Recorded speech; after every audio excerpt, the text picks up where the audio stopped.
Chapter 005. Start over. Zorian's eyes abruptly shot open as sharp pain erupted from his stomach. His whole body convulsed, buckling against the object that fell on him, and suddenly he was wide awake, not a trace of drowsiness in his mind. "Good morning, brother." An annoyingly cheerful voice sounded right on top of him. "Morning, morning, morning." Zorian stared at Kirill in shock, trying to understand what happened. The last thing he remembered was the Lich casting that spell at him and Zack, and then blackness. His eyes darted left and right, taking in his surroundings and confirming his suspicions. He was in his room, back in Suren. That didn't make any sense, though. He was pleased that he survived the whole experience, but at the very least he expected to wake up in the hospital or something. And Kirill shouldn't be this casual with him after he went through so harrowing an experience. Not even she was this inconsiderate. Besides, this entire scene was eerily familiar. "Kiri? Yes? What day is it?" Zorian asked, already dreading the answer. "Thursday." He scowled. "I meant date, Kiri. 1st of Chariot. You're going to the academy today. Don't tell me you forgot," Kirill prodded. Literally, she accompanied her words with a well-placed jab at his flank, sticking her bony little index finger end between his ribs. Zorian slapped her hand away, hissing in pain. "I did not forget." Zorian snapped. He stopped there. What was he supposed to tell her? Frankly, he had no idea what was going on himself. "You know what?" he said after a moment of silence. "Never mind that, I think it's high time you got off of me." Before Kirill could answer, Zorian unceremoniously flipped her over the edge of the bed before jumping up himself. He snatched his glasses from the set of drawers next to his bed and his eyes swept through his room with more attention to detail this time, seeking anything out of place, anything that might unmask this as a giant if rather tasteless prank. While his memory wasn't flawless, he had a habit of arranging his belongings in very specific ways to detect nosy family members rummaging through his belongings.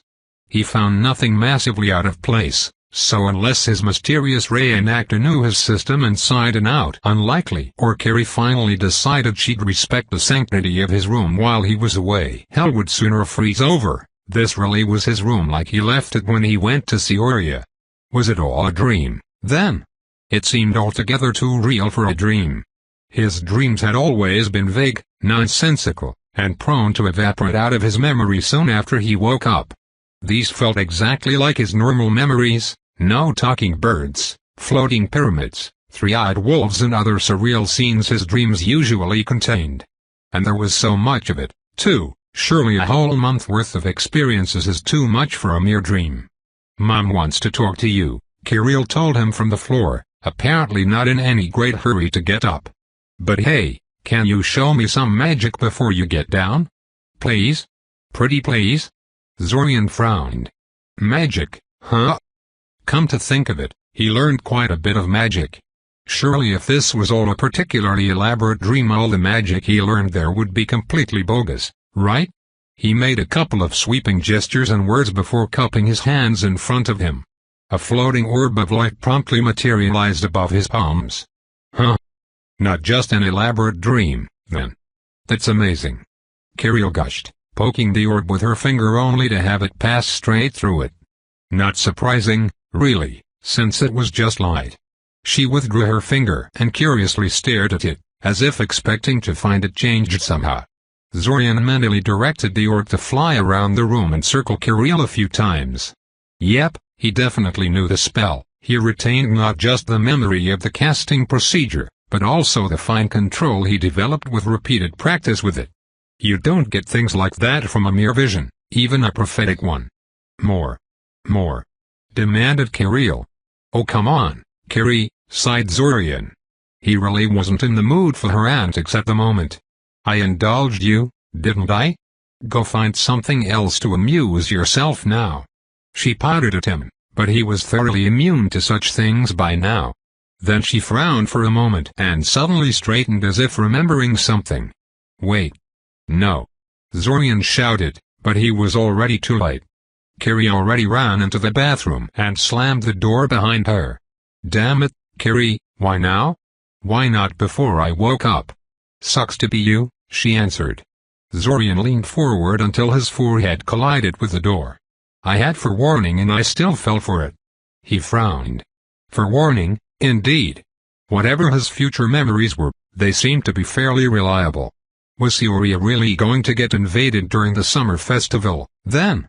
What should he do about that? What could he do about that? He shook his head and marched back to his room. He would not even contemplate that sort of question until he found out more about what had happened to him. He locked the door so he would have some privacy and sat on his bed. He needed to think. Okay. So he lived through a whole month of school before. Something happened. And then he woke up in his room back in Surin, as if the entire month never happened. Even with magic factored in, that was preposterous. Time travel was impossible. He didn't have any books in his room that discussed the topic at any appreciable length, but all of the passages that dealt with time travel agreed that it couldn't be done. Even dimensional magic could only warp time, speeding it up or slowing it. It was one of the few things mages agreed was beyond the ability of magic to accomplish. So how, then, was he living through it? He was just in the process of consulting the books in his room for any type of magic that could fake time travel in some way when a knock on his door interrupted his thoughts, and he suddenly realized he was still in his pajamas and that Mother wanted to talk to him quite a while ago. He quickly changed and opened the door, only to find himself under the scrutiny of two women, only one of which was his mother. He almost greeted Elsa by name, but he caught himself in time. "A teacher from the academy has come to talk to you," his mother said, her disapproving stare telling him she was going to give him an earful once Elsa left. "Greetings," Elsa said. "I am Elsa Zylti, from Sioria's Royal Academy of Magical Arts. I was hoping to speak to you about some matters before you leave. It won't take long."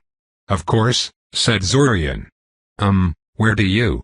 "Your room shall suffice," Elsa said. "I'll bring you something to drink," his mother said, excusing herself. Zorian watched Elsa as she unpacked various papers and placed them on his desk. What was she doing with those, anyway? Trying to decide how to proceed with this. If his future memories were valid, she should be handing him the scroll right about. Yeah, there it is. Knowing what's going to happen in advance is weird. For the sake of appearances, Zorian gave the scroll a cursory examination before channeling mana into it.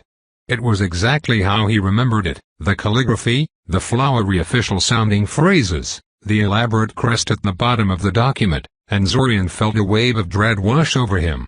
What the hell had he gotten himself involved in? He had no idea what was happening to him, but it was big. Very big. He had the urge to tell Elsa about his predicament and seek her advice, but he restrained himself. It sounded like the most sensible thing to do. Surely a fully trained mage like her was far more qualified for tackling this than he was, but what could he possibly tell her? That he was remembering things that hadn't happened yet? Yeah, that would go over well. Besides, considering the nature of his future memories, he could easily see himself arrested if a conspiracy to invade Sioria was really discovered thanks to his warnings. After all, it's far more likely his shocking knowledge comes from being a defector of the conspiracy than him being some kind of weird time traveler. An image of a couple of government agents torturing him for information briefly flittered through his mind and he shuddered. No, best to keep all this to himself for now. So for the next 10 minutes, Zorian basically reenacted his memories of his initial interaction with Elsa, not seeing the point in choosing differently this time. All of his choices were made for reasons that were currently every bit as valid as they were in his future memories. He didn't argue with Elsa about Xveen this time around, though, since he already knew arguing over that topic was pointless, and he didn't request a bathroom break, since he already knew what electives he wished to take. Elsa seemed completely indifferent to his strange decisiveness, apparently just as eager as he was to get this whole thing out of the way. Then again, why would she be surprised at his decisiveness? She had no future memories to compare this entire encounter to, unlike him. Hell, she didn't even know him up until now. Zorian sighed and shook his head. They really did feel just like normal memories, and it was hard to ignore them. This is going to be one long month. Are you all right, Mr. Kaczynski? Zorian glanced at Ilsa curiously, trying to divine why she asked him that. She glanced towards his hands, only for a moment, but Zorian caught it. His hands were shaking. He balled them into fists and took a deep breath. "I'm fine," he said. A second or so of uncomfortable silence ensued, Ilsa apparently unwilling to continue with her closing speech while she continued to study him. "Can I ask you a question?" "Of course," Ilsa said. "That's why I'm here. What do you think about time travel?" She was clearly taken aback by the question. It was probably the last thing she expected him to ask, or at least close to the bottom of the list. She composed herself very quickly though. "Time travel is impossible," Ilsa said firmly. "Time can only be dilated or compressed. Never skipped or reversed." "Why?" asked Zorian, honestly curious. He had never actually seen an explanation for the impossibility of time travel, though that might be because he wasn't terribly interested in the topic up until now. Ilsa sighed. "I admit I'm not particularly knowledgeable about the details, but our best theories indicate that going against temporal currents is utterly impossible. As in draw a square circle impossible, not leap over the ocean impossible. The river of time flows only in one direction. Beyond that, innumerable attempts have been made in recorded past, all ending in failure." She gave him a sharp look. "I sincerely hope you won't waste your talents on such a fool's quest." "I was just curious," Zorian said defensively. "I was just reading a chapter discussing limitations of magic and wondered why the author was so certain time travel is impossible." "Well, now you know," Ilsa said, getting up. "Now if that's all, I really should be going. I'll be happy to answer any further questions on Monday after class. Have a nice day." Zorian watched her leave and shut the door behind her before collapsing back on his bed. Definitely a long month. Break. For once the train ride didn't put Zorian to sleep. He had subtly prodded Mother with some sensitive topics when she tried to scold him, and he was pretty sure this wasn't some kind of elaborate illusion, unless the illusionist was aware of some very closely kept family secrets. And he seemed far too lucid for this to be some kind of induced hallucination. As far as he could tell at the moment, he really did travel back in time. He had spent most of the train ride writing down everything of importance he could think of in one of his notebooks. He didn't really think the memories were going to fade any time soon, but it helped him organize his thoughts and notice details he might have otherwise missed. He noted that he forgot to retrieve his books from under Kiri's bed in all the confusion, but decided it didn't matter. If the classes were anything like they were the last time around, he wouldn't need them for the duration of the first month. It was that last spell the Lich performed on him and Zack, Zorian was sure of it. The trouble was, Zorian had no idea what the spell was. Even the words were unfamiliar. Standard incantations used Ecosian words as their base, and Zorian knew enough of Ecosian to get a general feel of a spell just by listening to what the caster's chanting, but the Lich used a different language for his incantation. Fortunately, Zorian had a really good memory and remembered most of the chant, so he wrote it down in his trusty notebook in phonetic form. He was pretty sure he wouldn't find the spell itself anywhere within his clearance level, as the spell was probably highly restricted and kept out of reach of first circle mages like him, but he would see about identifying the language and finding a proper dictionary in the academy library. The other clue to this whole thing was Zack himself. The boy was capable of fighting a Lich, a freaking Lich, for several minutes before succumbing to it. Even though the Lich had been toying with him, it was still pretty impressive. Zorian would put Zack on par with a third circle mage, and probably more. What the hell was that guy doing with academy students then? Something was definitely strange about Zack, though Zorian had no intention of confronting the guy directly until he found out more about what's going on. For all he knew, it could be one of those "you know about us, so now we have to kill you" sort of things. He would have to tread carefully around the Nevada air. Zorian slammed the notebook shut and ran his hand through his hair. No matter how he looked at it, this whole situation seemed utterly crazy.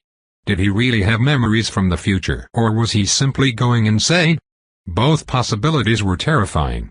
He was in no way qualified to tackle something like this on his own, but he didn't know how to get other people to help him without being carted off either to a madhouse or an interrogation chamber. He resolved to think about it later. As in, tomorrow later. This whole thing was simply too weird, and he needed to sleep on it before he decides anything. "Excuse me, is this seat free?" Zorian glanced at the speaker, recognizing her after a second of recollection. The nameless green turtleneck girl that joined him in his compartment when they took a stop at Corsa. Of course, the last time she didn't bother to ask for permission before taking a seat. What changed? It didn't matter. What did matter is that last time she was soon followed by 4 other girls. Very loud, very obnoxious girls. No way he'd be spending the rest of the train ride listening to their banter. Again. Yeah, he nodded. In fact, I was just leaving. We're stopping at Corsa, right? Good day, miss. And then he quickly grabbed his luggage and went to search for another compartment, abandoning the girl to her fate. Maybe these future memories are good for something, after all. Break, bam. Roach. Bam. Bam. Bam. Roach, open the thrice-damned door. I know you're in here. Zorian rolled over in his bed and groaned. What the hell was Taven doing here this early? No, wait. He snatched the clock from his dresser and brought it in front of his face. She wasn't early, he just slept past noon. Huh? He distinctly remembered going straight to the academy from the train station and falling asleep minutes after reaching his room, yet he still overslept like this. Apparently dying and then awakening in the past is tiresome business. Bam. Bam. Bam. Bam. Bam. I'm coming, shouted Zorian. Stop banging on my door, already. Naturally, she just kept banging on it with more enthusiasm. Zorian rushed to make himself presentable and stumped towards the door.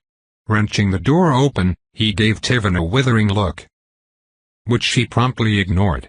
Finally, she said. What the hell took you so long? I was sleeping, Zorian ground out. Really? Yes, ground out. But, I was tired, Zorian snapped. Very tired. And what the hell are you waiting for? Get inside. She rushed inside and Zorian took a moment to collect himself before he confronted her. In his future memories, she never visited him once after he refused to go along with her mission to the sewers, which spoke volumes about her true feelings about this friendship of theirs. Then again, he hardly even thought about her himself until now, so he probably shouldn't judge.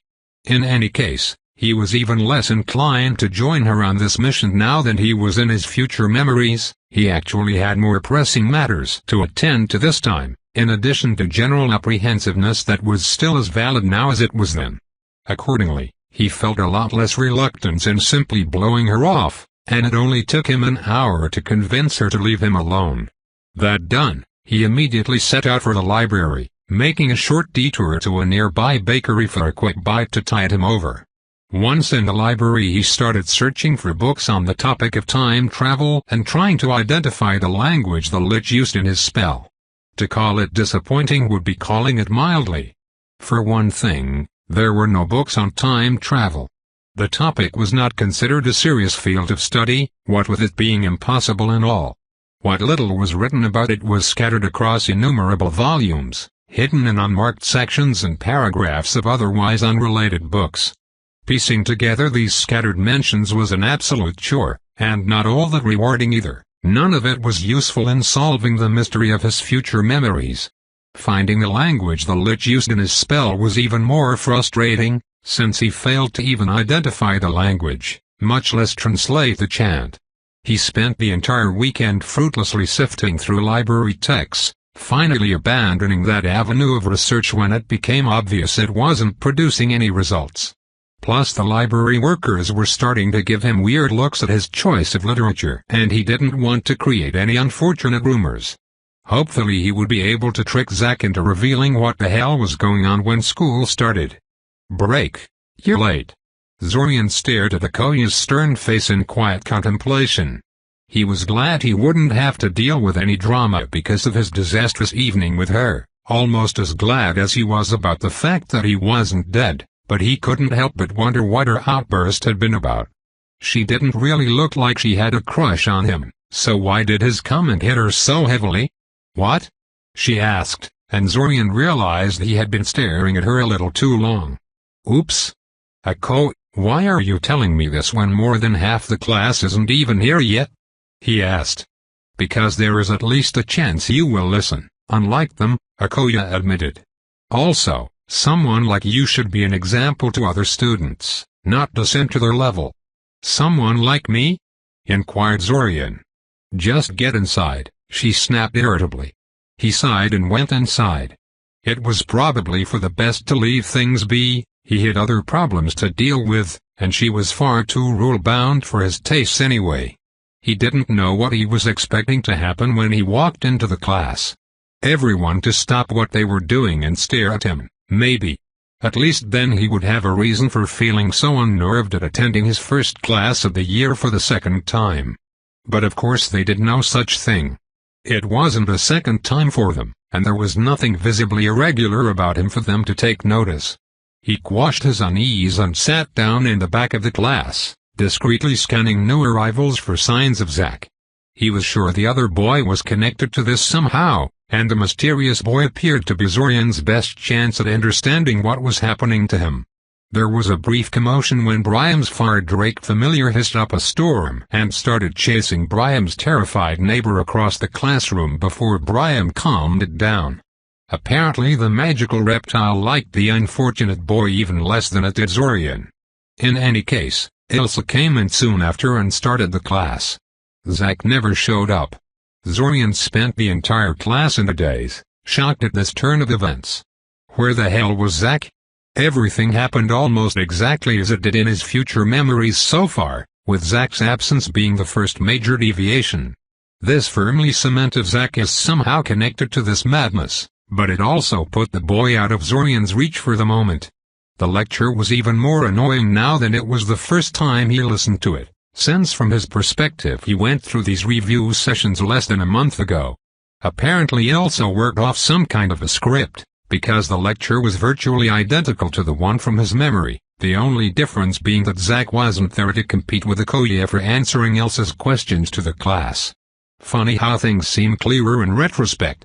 Zack was acting strange right from the start, in that very first lecture, but Zorian thought nothing of it. Sure, Zack volunteering to answer the teacher's questions was out of character for the boy, but not completely implausible.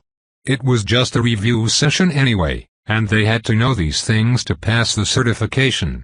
It took 2 weeks before people really began to take notice the extent of Zack's sudden improvement. So many questions, so few answers. He could only hope that Zack would show up soon. Break. Zack didn't come to class that day, or the next, or the day after that. By Friday, Zorian was pretty sure the other boy wouldn't be showing up at all. According to Benisek, Zack simply disappeared from his family mansion on the very same day that Zorian took the train to Seoria, and nobody had seen a hint of him ever since. Zorian didn't think he could cook up anything the investigators hired by the boy's guardian hadn't thought of doing, and he didn't want to attract attention to himself by asking around, so he reluctantly put the mystery of Zack aside for the moment. His schoolwork was going well, at least.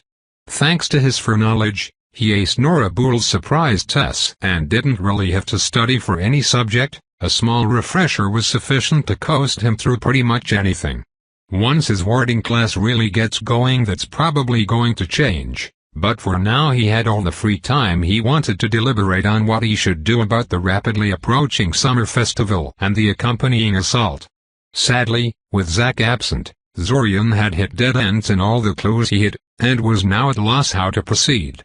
"Come in." Zorian opened the door to Xvim's office and defiantly met the man's gaze.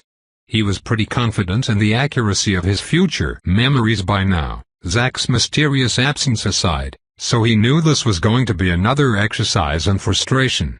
He was tempted to boycott the meetings, but he suspected it was his stoic perseverance in the face of the man's antagonism that eventually convinced Ilsa to take him under her wing. And besides, he felt that he would be doing Xvim a favor if he quit. Zorian had a distinct feeling that the man was trying to get him to quit the last time around, and he was far too spiteful to do that. He sat down without prompting, a little disappointed that the man hadn't remarked upon his intentionally rude gesture. "Zorian Kaczynski?" Xvim asked. Zorian nodded and expertly snatched the pen that the man had thrown at him out of the air, having expected it this time. "Show me your basic 3, the man ordered, not in the least bit surprised at the feat of coordination. Instantly, without even an extra deep breath, Zorian opened his palm, the pen practically jumping out of his palm and into the air. "Make it spin," Xvim said. Zorian's eyes widened. What happened to start over? His current attempt wasn't any worse than what he displayed during their last session before that fateful dance, and Xvim's only response that night had been start over, just like any other time. "What changed now? Are you having problems with hearing?" Xvim asked. "Make it spin." Zorian blinked, finally realizing he should be focusing on the current session instead of his memories. "What? What do you mean make it spin? That's not part of the basic 3. Xvim sighed dramatically and slowly took another pen and levitated it over his own palm. Instead of just hanging in the air like Zorian's, however, Xvim's pen was spinning like a fan. "I have no idea how to do that," Zorian admitted. "We weren't taught how to do that in classes." "Yes, it is criminal how badly the classes are failing our students," Xvim said. "Such a simple variation of a levitation exercise should not be beyond the grasp of a certified mage. No matter, we shall correct this deficiency before we move on to other matters." Zorian sighed. "Great. No wonder no one ever mastered the basic 3 to Xvim's liking if the man keeps redefining what mastered means. There were probably hundreds of small variations of each of the basic 3, enough to spend decades learning them all, so little wonder no one could exhaust them all in 2 measly years. Especially considering Xvim's standards for labeling the skill mastered. "Go on," Xvim urged. "Start." Zorian focused intensely on the pen hanging above his palm, trying to figure out how to do that. It should be relatively simple. He just had to affix a stabilization point in the middle of the pen and put pressure on the ends, right?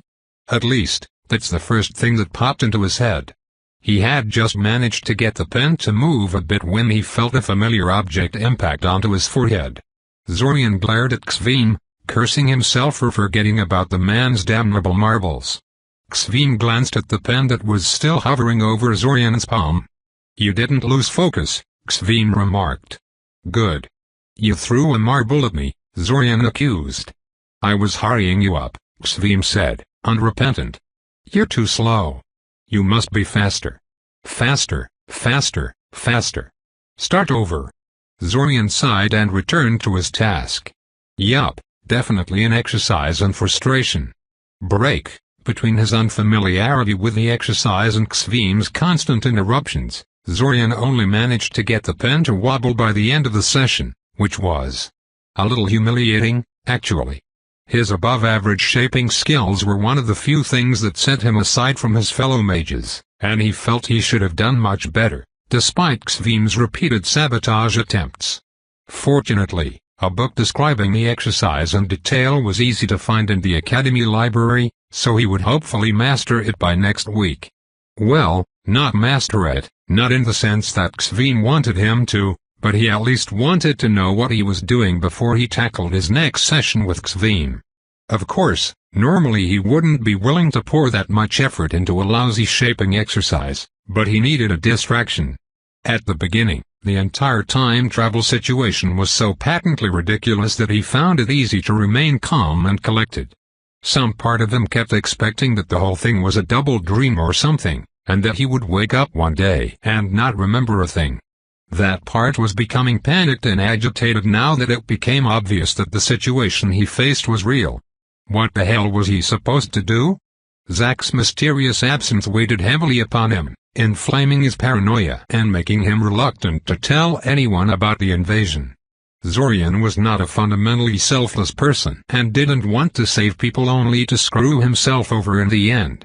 Whatever his future memories really were, they were in essence his second chance at life. He was pretty sure he died at the end of his future memories, and he had no intention to squander it. He did consider it his ethical duty to warn people of the danger threatening the city, but there had to be a way to do it without destroying his life or reputation.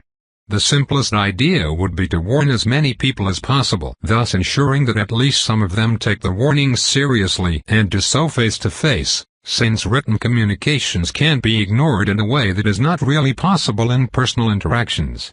Unfortunately, that would almost certainly paint him as a madman until he's eventually vindicated by the actual assault. If there is an assault, that is, what if the conspirators decide to lay low upon having their plans unmasked and the invasion doesn't happen? What if nobody takes him seriously until it's too late and then decide to turn him into a scapegoat in order to shift responsibility away from themselves?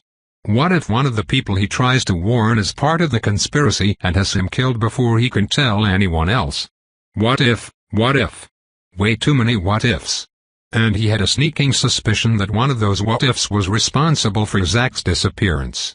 As a result of these musings, the idea of staying anonymous appealed to him more and more with each passing day. The problem was that sending a message to a bunch of people without having it traced back to you was not at all simple when magic got involved. Divinations weren't all-powerful, but Zorian had only academic understanding of their limitations, and his precautions probably wouldn't hold against a motivated search by a skilled diviner. Zorian sighed and started outlining a tentative plan into his notebook, completely ignoring their history teacher's enthusiastic lecture. He had to figure out who to contact, what to put into the letters, and how to ensure they couldn't be traced back to him. He somehow doubted the government would allow authors to publish instructions on how to evade detection from law enforcement, but he would still check the library to see what they have on the topic. He was so caught up in his self-appointed task he barely noticed when the class ended, furiously scribbling away while everyone else packed and filed out of the classroom. He definitely didn't notice Benisek peering over his shoulder. "What are you doing?" Zorian slammed his notebook shut in a reflexive maneuver as soon as Benisek started talking and gave the other boy a nasty glare. "It's impolite to look over other people's shoulders," Zorian remarked. "Jumpy, aren't we?" smiled Benisek, loudly dragging a chair from the nearby table so he could sit on the other side of Zorian's table. "Relax, I didn't see anything." "Not for the lack of trying," remarked Zorian. Benisek only grinned wider. "What do you want, anyway?" "Just wanted to talk for a bit," Benisek shrugged. "You've been really withdrawn this year. You've got this frustrated look on your face all the time, and you're always busy even though it's the start of the school year. Wanted to know what was bothering you, you know?" Zorian sighed. "This isn't something you can help me with, Ben." Benisek made a strangled noise, apparently outraged by his remark. "What do you mean I can't help you? I'll have you know I'm an expert on girl trouble." Now it was Zorian's turn to make a strangled noise. "Girl trouble? Oh come on," Benisek laughed. "Constantly distracted.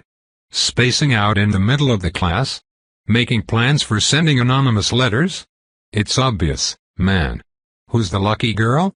"There is no lucky girl," Zorian growled. "And I thought you didn't see anything." "Listen, I don't think sending anonymous letters is a good idea," Benisek said, completely ignoring his remarks. "That's so. First year, you know? You should just walk up to her and tell her how you feel." "I don't have time for this," Zorian sighed, getting up from his seat. "Hey, come on," protested Benisek, trailing after him. "Man, you're one touchy guy. Did anybody tell you that?" "I was just..." Zorian ignored him. He really didn't need this right now. Break. In retrospect, Zorian should have known that simply ignoring Benisek wasn't such a good idea. It only took 2 days for most of the class to know that Zorian has a crush on someone, and their loud speculation was annoying as hell. Not to mention distracting. Still, his displeasure at the rumors evaporated when Nilu approached him one day and gave him a short list of books he might find useful. He had half a mind to set the list on fire, especially since the list was decorated with dozens of little hearts, but in the end his natural curiosity won over and he went to the library to check them out. He figured that at the very least he'd get a good laugh out of them. He got more than a good laugh, though. Instead of silly love advice like he expected, The books Neela recommended were all about making sure your letters, gifts, and such couldn't be traced back to you with divinations and other magic. Apparently, if you call such advice forbidden love, mysteries of scarlet letters revealed and phrase it as relationship advice, you can get straight past the usual censorship such topics would normally be subjected to. Of course, he had no idea how reliable the advice in those books really was, and the librarian looked at him funny when he checked out books like that, but he was still pleased to have found them. If this whole thing worked out in the end, he'd have to do something nice for Neelu. So as the summer festival approached, Zorian prepared and plotted. He bought a whole stack of generic paper sheets, pens, and envelopes in one of the stores that looked too poor and disorganized to track their customers' purchases. He worded the letters carefully to avoid revealing any personal details. He made sure not to touch the paper with his bare hands at any point, and that none of his sweat, hair, or blood ended up in the envelope. He deliberately wrote in a blocky, formal script that looked nothing like his normal handwriting. He destroyed the pens, the excess paper, and envelopes he didn't use in the end. And then, a week before the festival, he put the letters in different public postal boxes all over Seoria and waited. It was nerve-wracking, to say the least. Nothing happened, though. No one came to confront him about the letters, which was good, but also nothing out of the ordinary seemed to be happening. Did no one believe him? Did he mess up somehow and the letters ended up not reaching their intended recipients? Are they being so subtle in their reaction that no disturbance is being made? The wait was killing him. Finally, he had enough. On the evening before the dance, he decided he'd done everything he could and took the first train out of the city. His letters may or may not have worked, but this way he'll be alright regardless. If anyone asked, though he doubted they would, he'll use his trusty alchemical accident excuse. He messed up a potion and breathed in some hallucinogenic fumes, only coming to his senses when he was already outside of Seoria. Yes, that's exactly what happened. As the train sped away from Seoria in the dead of the night, Zorian suppressed his unease and feelings of guilt for doing so little to warn anyone of the approaching attack. What else could he have done? Nothing, that's what. Nothing at all. After a while he fell into uneasy sleep, the rhythmic thumping of the train his lullaby, visions of falling stars and skeletons wreathed in green light haunting his dreams. Break! Zorian's eyes abruptly shot open as sharp pain erupted from his stomach. His whole body convulsed, buckling against the object that fell on him, and suddenly he was wide awake, not a trace of drowsiness in his mind. "Good morning, brother." An annoyingly cheerful voice sounded right on top of him. "Morning, morning, morning." Zorian gaped at his little sister incredulously, his mouth opening and closing periodically. "What, again? Oh, you've got to be kidding me." Zorian growled, and Kirill quickly got off of him and scooted away fearfully. Apparently she thought his ire was directed at her. "Not you, Kiri, I just had a nightmare, that's all." He couldn't believe it. It happened again? What the hell? He was glad it happened last time, since it meant he wasn't, dead. But now? Now it was just freaky. Why was this happening to him? Oh, and while he was lamenting his fate internally, Kirill barricaded herself in the bathroom again. God damn it all. Chapter 006 Concentrate and Try Again. Zorian stared at the endless fields blurring past him, the silence of the otherwise empty compartment only broken by the rhythmic thumping of the train's machinery. He looked calm and relaxed, but it was only a practiced facade and nothing more. His mask of stoicism might have seemed silly, as there was no one around to judge him, but over the years Zorian had found that acting calm on the outside helped him achieve calm more easily on the inside as well. He needed any help he could get in achieving inner peace now, because he was about to start panicking like a headless chicken. Why was this happening again? The first time it had happened, he was dead sure the Lich was responsible. The spell had hit him, and then he woke up in the past. Cause and effect. He hadn't been hit by some mysterious spell this time, though, not unless someone had snuck into the train compartment while he was sleeping, which he found very unlikely. No, he had just dozed off and woke up in the past again, as if it was the most normal thing in the world. Then again, it did highlight some things that had been bothering him until now. After all, why had the Lich cast a time travel spell on him? It seemed rather counterproductive to the whole secret invasion plot. Time travel seemed too purposeful and complex to be an accidental side effect, and he seriously doubted the Lich had used a spell whose effects it did not understand. Even a neophyte like him knew what a horrible idea it was to use a spell you don't understand in an uncontrolled environment, and the undead spellcaster wouldn't have reached the level it did if it was willing to do something so foolish for the sake of a couple of brats it had already defeated anyway. No, there was a simpler explanation. The Lich wasn't responsible for his time-traveling problems. It really had been trying to kill them. Them, plural, because Zack had also been the target. The same Zack that had been shockingly good in all his classes all of a sudden. The same Zack that was wandering around the city armed to the teeth with combat magic that should be beyond any academy student. The same Zack that had been making very curious offhand comments all month long. Perhaps it was Zack, not the Lich, who had cast the time travel spell? Zack being a time traveler would explain his vast abilities and inexplicable academic improvement quite nicely.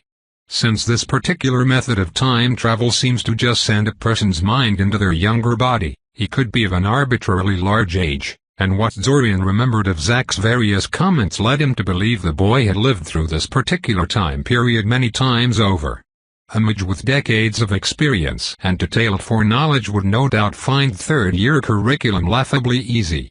Though even if Zack had been the one to cast the time travel spell, there was still left the question of why Zorian was thrown back too.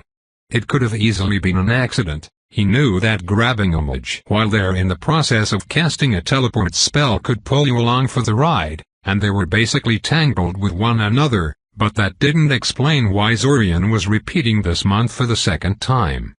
Zack had been absent all month long, and thus hadn't had the opportunity to cast anything at Zorian.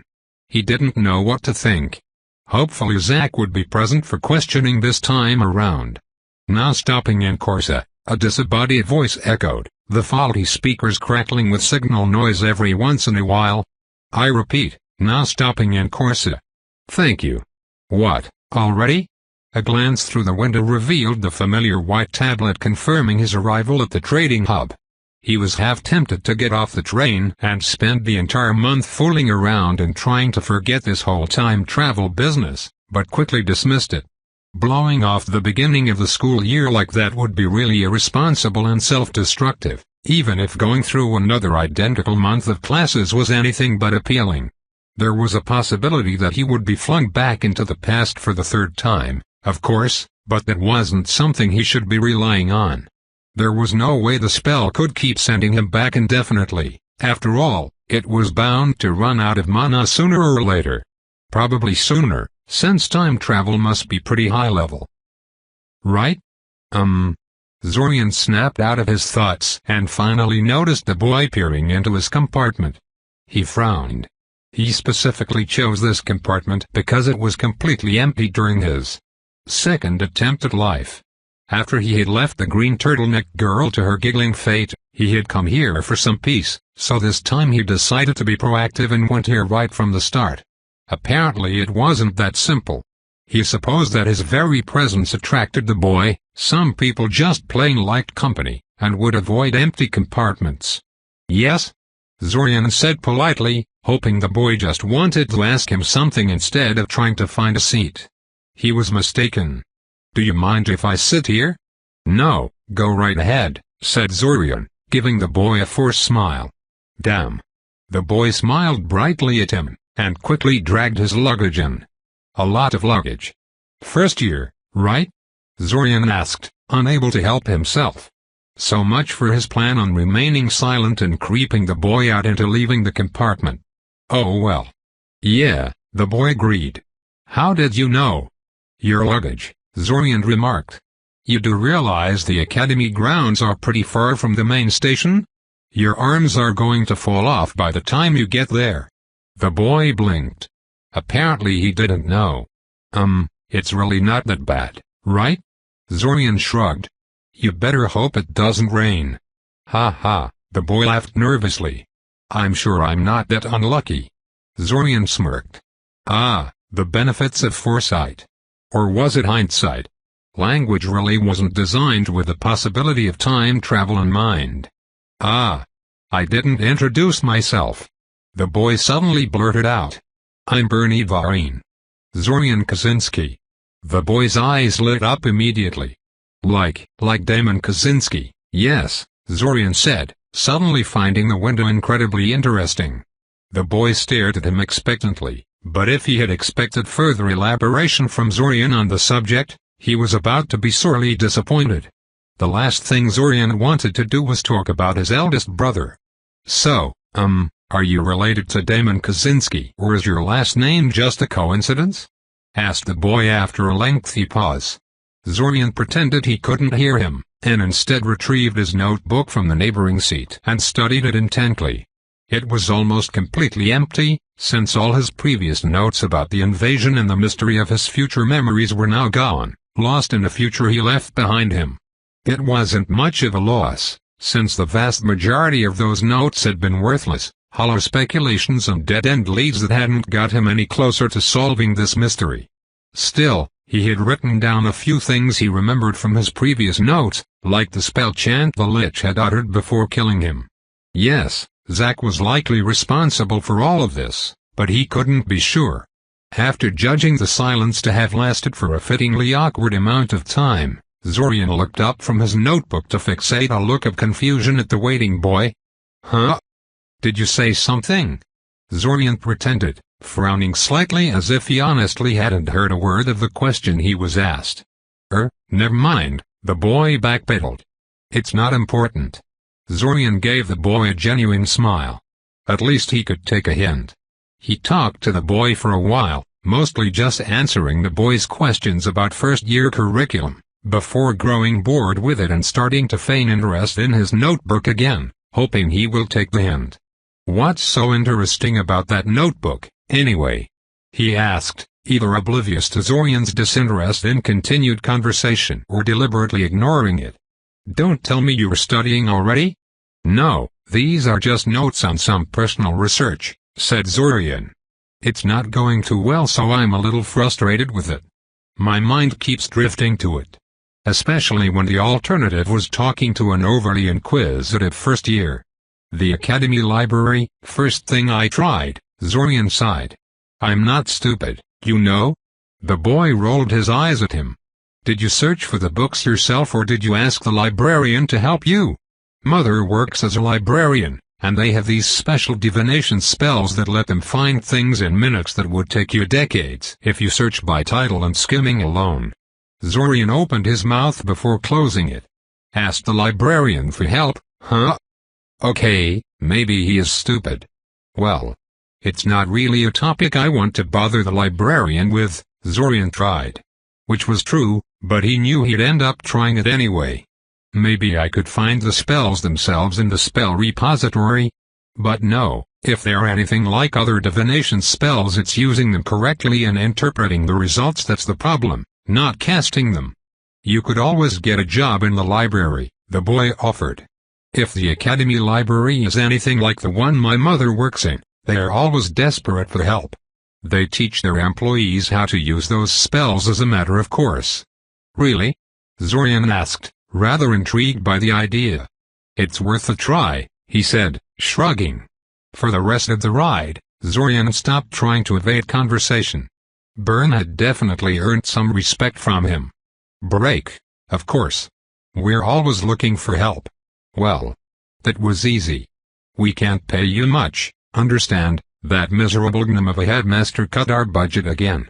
But we're very flexible about work time and we've got a pretty friendly atmosphere here. Zorian waited patiently for the librarian to run out of steam. She was an unassuming middle-aged woman at first glance, but the moment she had begun speaking he realized her looks were rather deceiving. She was cheerful and had a sort of indescribable energy about her. Just standing around her made Zorian feel the same sort of pressure he felt when stuck in a crowd of people, and he had to rein in his instinct to step back as if from a raging fire. I'm guessing you don't get many work offers, then? Zorian tried. Why is that? Shouldn't people be fighting tooth and nail to work in a place like this? It's a pretty famous library. She snorted, and Zorian could swear he could feel the derision and a touch of bitterness in the seemingly innocuous sound. Academy regulations require us to only hire employees that are first circle mages or higher. Most graduates have better paying and more glamorous options than this. She waved her hand towards rows or bookshelves around them, reducing us to hiring students. Who are? She suddenly stopped and blinked, as if remembering something. But anyway, enough of that, she said, clapping her hands and beaming at him. From this day on, you're one of the library assistants. Congratulations. If you have any questions, I'll be glad to answer them. It was only through superhuman willpower that Zorian stopped himself from rolling his eyes at her. He never agreed to anything, merely inquired about the possibility of employment. And she undoubtedly knew that. But oh well, he did want the job, and not just because he was hoping to learn some nifty new spells and translate the Lich's chant. He suspected that library employees got to access parts of the library that would normally be restricted to him as a first circle mage, and that was just too much of a temptation to pass up. Question 1, said Zorian, how often do I come to work? She blinked, surprised for a moment. No doubt she expected him to protest her presumptuousness. Well, when can you come? Between the classes, and the need for study time and other commitments, most of our student employees work once or twice a week. How much time can you set aside for this? The classes are pretty easy at this point, Zorian said. We're mostly doing the review of our second year, which I know like the back of my hand. Setting aside one day for unexpected developments, I could be here 4 times a week. My weekends are mostly free too, if you need any help then. Zorian mentally berated himself for talking like that. The classes hadn't even started yet, so how would he know what they consisted of? Luckily, the librarian didn't call him out on it. Instead, her eyes immediately lit up upon hearing this and she started shouting. Ebery! She called out. I've got a new partner for you. A bespectacled girl carrying an armload of books popped out of the small room adjacent to the information desk to see what was going on. Oh. It was the green turtleneck girl. She was wearing it even now that he shared a compartment with. Except he had chosen a seat on the other side of the train this time, so they never met on the train. Oh well, probably wouldn't have mattered anyway. Anyway, I believe some introductions are in order, the librarian said. I am Kiraidishli Kurosawa, one of the few actual librarians in this place. This pretty lady, she gestured towards the turtleneck girl, who blushed at the praise and shifted uncomfortably, clutching the stack of books tighter in her arms, is our resident busy little bee, Ebery Burkham. Ebery has been working here since last year, and I don't know what I'd do without her. Ebery, this is Zorian Kaczynski. The girl suddenly perked up at this. Kaczynski? As in, younger brother of Damon Kaczynski, Zorian said, unable to suppress a small sigh. Actually, I'm pretty sure she meant your other brother, Kiraidishli said with a sly smile. She's in class with Furtov and has a bit of a crush. She and a dozen other girls. Furtov never had a shortage of women throwing themselves at him. Miss Karasova. Ebery protested. Oh, lighten up, Kiraidishli said. Anyway, Zorian here will be working with us pretty heavily for the foreseeable future. Go show him what to do. And just like that, he was employed at the library. Only time would tell if he was wasting his time.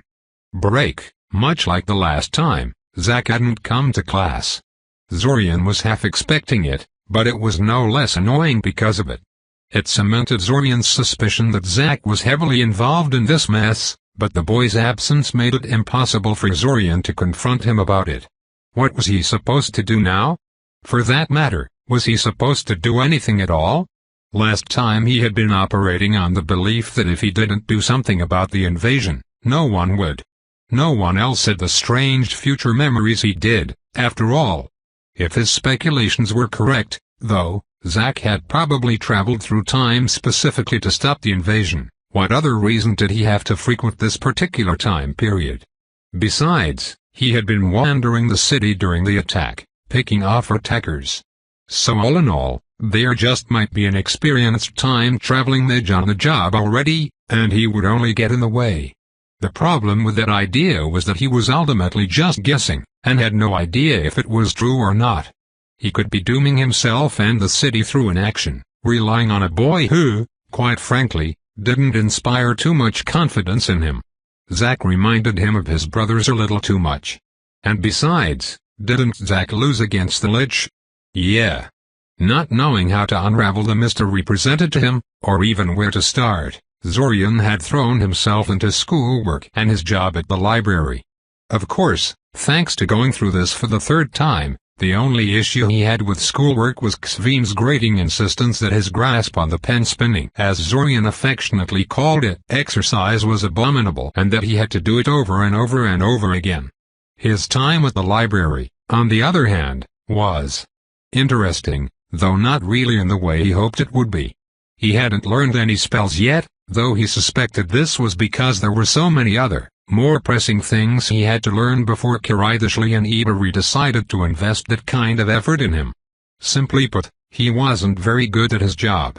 The seemingly simple job of shuffling some books around was made immensely more complicated by the various library protocols and the all-important book classification scheme. Zorian had hoped to demonstrate basic proficiency with his duties before asking for favors, but it had been 2 weeks and he was beginning to understand that it would take him at least a couple of months to reach that level, and he didn't have that. The summer festival was getting closer. That's why he proceeded to corner Kiridashli after she had dismissed him for the day to ask her about the coveted book divinations. Ibari lingered, pretending to be busy so she could eavesdrop. She sure was nosy for such a shy girl. Say, I've been meaning to ask a small favor of you, Zorian began. Go ahead, Kiridashli said. You've helped us a lot, so I'll be happy to help if I can. It's not often we get such a competent worker. Eh? Balked Zorian. Competent? I barely know what I'm doing. If it weren't for your and Ibari's help I would wander around like a headless chicken. That's why I paired you with Ibari, to learn. And boy are you learning fast. Faster than I did when I first started at this job, that's for sure. To be honest, I usually give only the simplest and most tedious jobs to student employees, but since you're more dedicated than them I've given you the advanced course. Ah, Zorian said after a short silence. I'm flattered. And he really was. Anyway, I was wondering about book-finding divinations.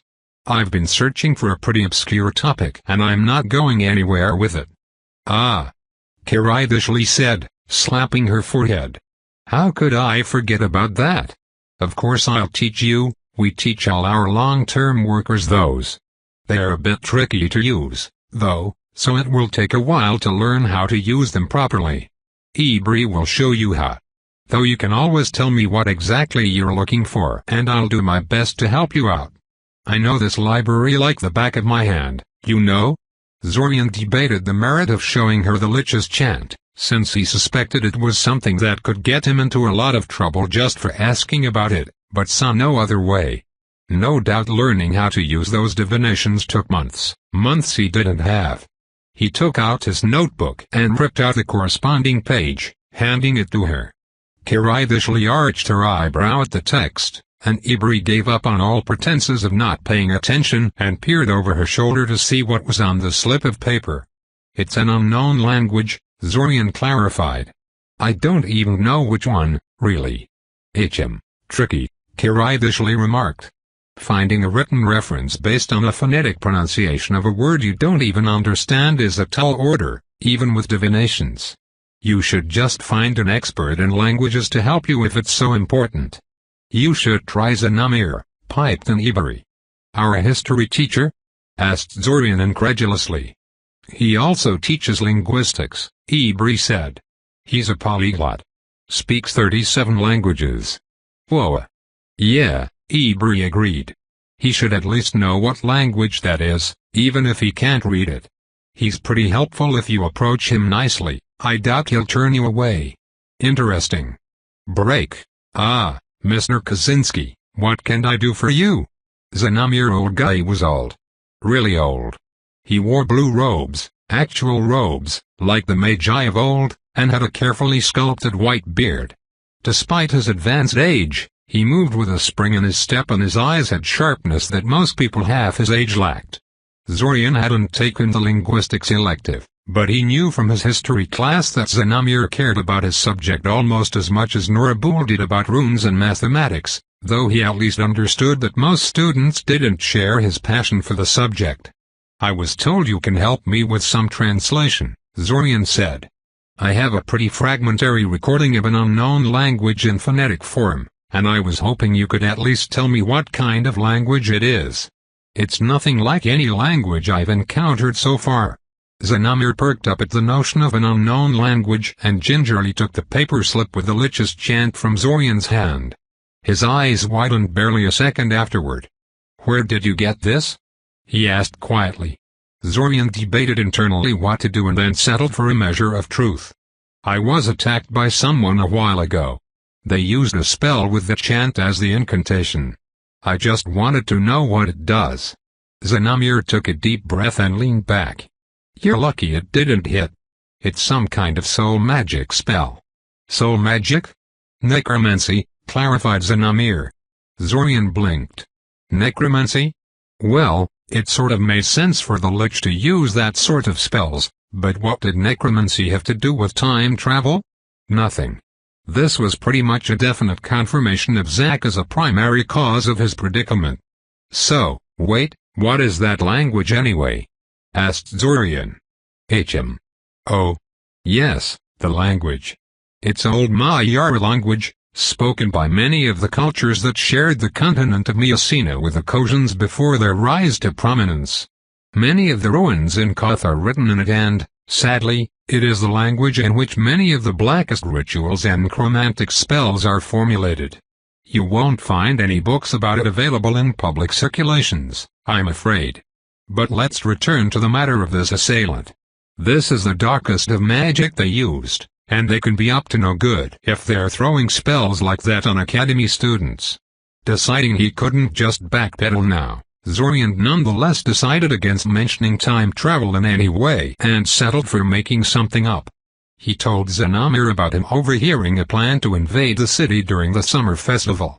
At first he dismissed it as some kind of prank because of its ludicrous nature, but when the two cloaked figures noticed him eavesdropping and started throwing spells he didn't recognize at him, he grew concerned. Zanamir took him a lot more seriously than Zorian thought he would, and told him to go home and leave everything up to him from now on. Huh. That went surprisingly well. At least Zanamir hadn't dragged him off to the police station to give a statement right away, though he suspected something like that might be in his near future. He paced nervously around in his room, unable to sleep and steadily losing the fight to keep his growing apprehension in check. Smart or not, the deed was done, and now the only thing he could do was wait and see what the consequences of his decision would be. For him and for everyone. A knock on the door interrupted him. Strong, confident knocking that nonetheless only lasted for a second or two, completely unlike the knocking of anyone he knew. "Coming," Zorian called out, suspecting it was someone coming to talk to him about the story he told Zanamir. "What can I irk?" Zorian stared dumbly at the blade sticking out of his chest, his mouth opening in an unvoiced scream. He had just enough time to look at his assailant, a short figure dressed in loose black clothes and a faceless white mask, before the blade was painfully wrenched out of his body and then immediately inserted again into his chest cavity. Again and again and again. When darkness consumed his vision he was actually glad he was dying. Being repeatedly stabbed in the chest hurts. Break! Zorian's eyes abruptly shot open as sharp pain erupted from his stomach. His whole body convulsed, buckling against the object that fell on him, and suddenly he was wide awake, not a trace of drowsiness in his mind. Goddamn! Kirill was cut off as Zorian shot upright, eyes wide in fright, gasping for breath. He was killed. They killed him. He told someone about the attack and he was killed that very evening. How the hell had they even found out that fast? Was Zanamir in on the attack or were they just that well informed? Nightmare. Kirill asked. Zorian breathed deeply, ignoring the phantom pain in his chest as he did so. Yeah. Definitely a nightmare. Break. Zorian knew he should focus on what Elsa was saying, but for the life of him his mind wouldn't stop dwelling on what had happened. In retrospect, he shouldn't be so surprised at that particular turn of events. An invasion of that scale cannot be kept secret without some hefty inside help, so of course they'd find out about anyone raising an alarm about them. And besides, if stopping the invasion had as simple a solution as notifying the law enforcement, surely Zack would have already done it and Zorian wouldn't be repeating this month for the third time. Although, he was starting to develop a healthy dose of respect for these restarts. This was the second time he died and he only went through this month thrice.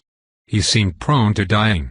Didn't Zack say something about him always getting blown up in that initial barrage unless he did something about it? He snapped back into the real world when he realized Elsa had stopped talking and was looking at him intently. He gave her a questioning look. "Are you quite all right?" she asked, and Zorian noticed her glancing at his hands. Why would she? Oh. His hands were shaking.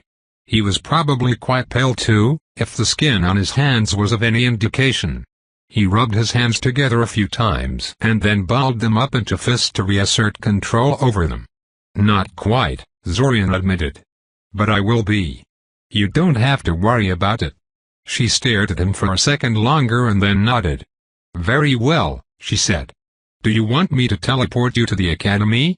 I can't imagine riding the train in the state you're in is going to be very pleasant for you." Zorian blinked, at loss what to say. He disdained train travel at the best of times, so an offer like this was a godsend at the moment, but... Why? "I don't want to inconvenience you." He tried. "Don't worry, I was going there anyway," she said.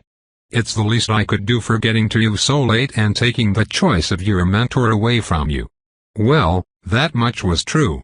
Xveen really was a horrible, useless mentor. Zorian excused himself to tell Mother he was leaving, which took way too long in his opinion, since Mother wouldn't stop bombarding him with questions about teleportation, suddenly concerned about his safety, before picking up his luggage and following Elsa outside. He was actually a little excited, since he'd never teleported before. He'd have been even more excited, but the memory of being stabbed to death was still uncomfortably fresh, dampening his enthusiasm somewhat. "Ready?" she asked. He nodded. "Don't worry, the rumors about the dangers of teleporting are mostly exaggerated," Elsa said.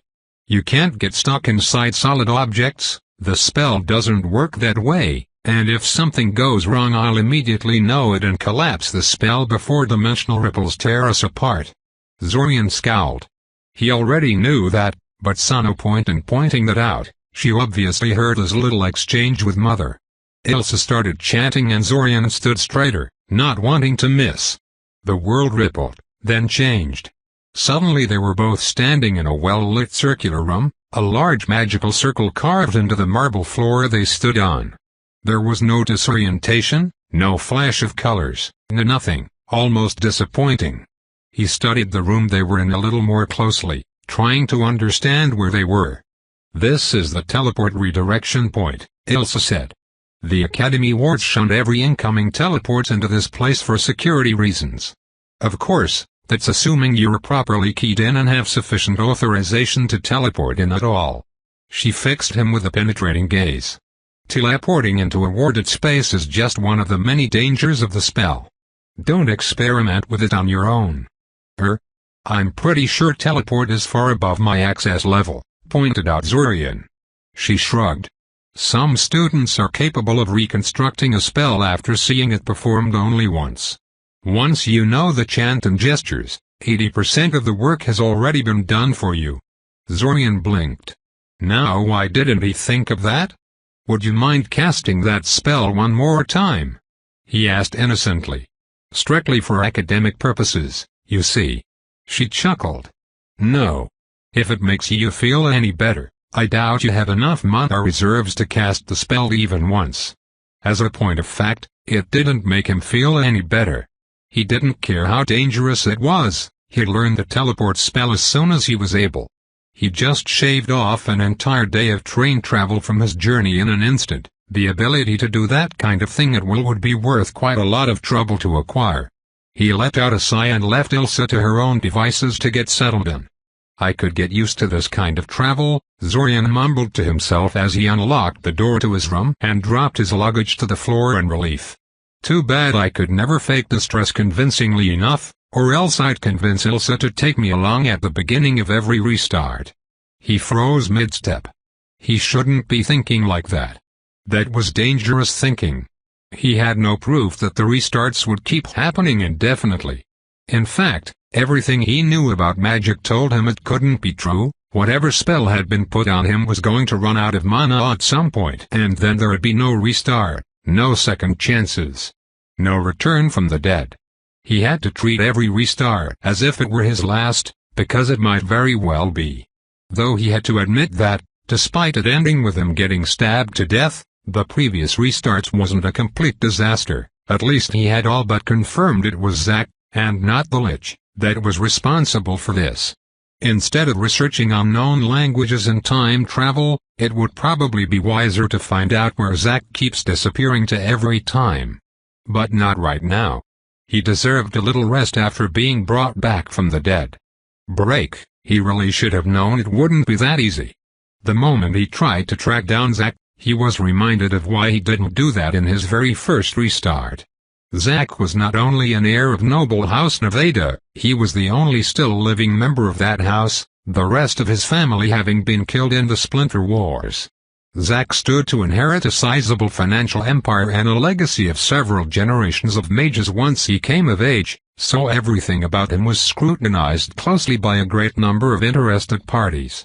Consequently, his disappearance was a big deal, and a lot of people wanted to know where he went. Zorian was just one of these people, and if those people and the people they hired hadn't managed to track him down, he had very little chance to do so. Needless to say, he didn't get anywhere. Like he suspected, the two girls Zack hung out with during Zorian's original month were nothing special without the Nevada heir there to help them out and hang out with them, and asking people about them led to some pretty annoying rumors being spread around. Honestly, can't a guy ask about a girl without everyone assuming he's got a romantic interest in her? His house was sealed with some pretty heavy ward work, his legal guardian could not be reached, and if he had any close friends they weren't among his classmates. Zorian wasn't a detective, and had no idea what else to look for. And considering that many professional detectives had already failed and continued to fail to track the boy down, he suspected it wouldn't help even if he did know a thing or two about tracking people down.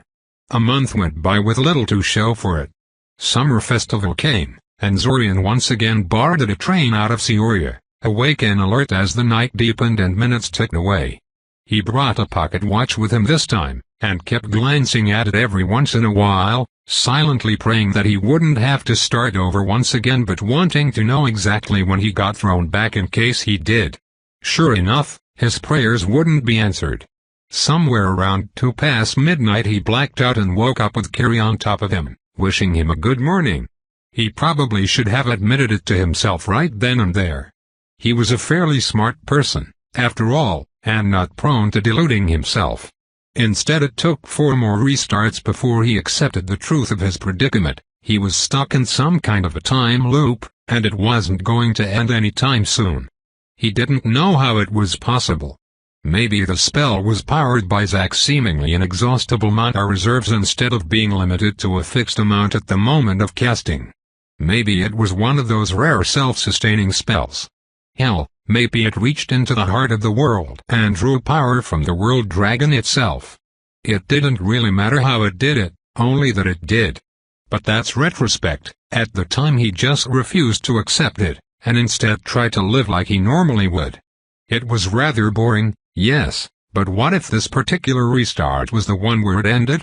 The restart where the consequences of his choices would not magically disappear at 2 past midnight on the night of the festival. He checked and yes, it was consistent across all 4 restarts. He was through with that though, he couldn't go on like this. Excluding the invasion bit, the month had been a bore even the first time around, and he had lived through it 8 times already. He knew the first month curriculum well enough by now to get near perfect scores in all subjects, even wording. It had little effect on how people treated him, as he found out. He was known to be capable, and his grades had always been very good, so people weren't really surprised if he aced all the exams or effortlessly performed a perfect magic missile on their very first combat magic class. It was within the realm of people's expectations, unlike Zack's sudden improvement. The only people whose behavior changed in response to his improvement were Akoya and Xvim.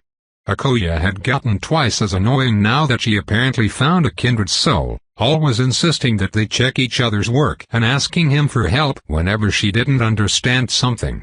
Zorian had thought she'd be green with jealousy that he was beating her scores, but it seemed she was a lot less bothered to be outdone by him, as opposed to by the likes of Zack and Nilu. Xvim took his superb scores as an indication that he should be held to an even higher standard. As such, not only did he not declare his pen spinning good enough to move on to something else, he had demoted him back to the regular levitation exercise. In all honesty, Zorian wasn't terribly bothered by that, even if he did master the pen spinning exercise to Xvim's satisfaction. No doubt he'd get nothing more than another minor variation of the basic 3 to practice. So all in all, going through another boring month like that was out of the question. He took different electives this time: astronomy, architecture, and geography of the global monoflow, and he fully intended to bring down his academic scores back to normal so Xvim and Akoya would remain their normal, more tolerable selves. He also intended to skip quite a few time-consuming homework projects to focus on his own personal studies, and he was going to spend a sizable portion of his savings on alchemical supplies. Should this restart be the final one, he was going to be seriously inconvenienced, but it wouldn't be the end of the world, and he suspected the disruptions following in the wake of the invasion would render many of the normal concerns moot. Then he walked into the Essential Invocations classroom on the first day of school and realized his plans would have to be adjusted. Zack was finally back in class. Tope continued. Thanks for listening.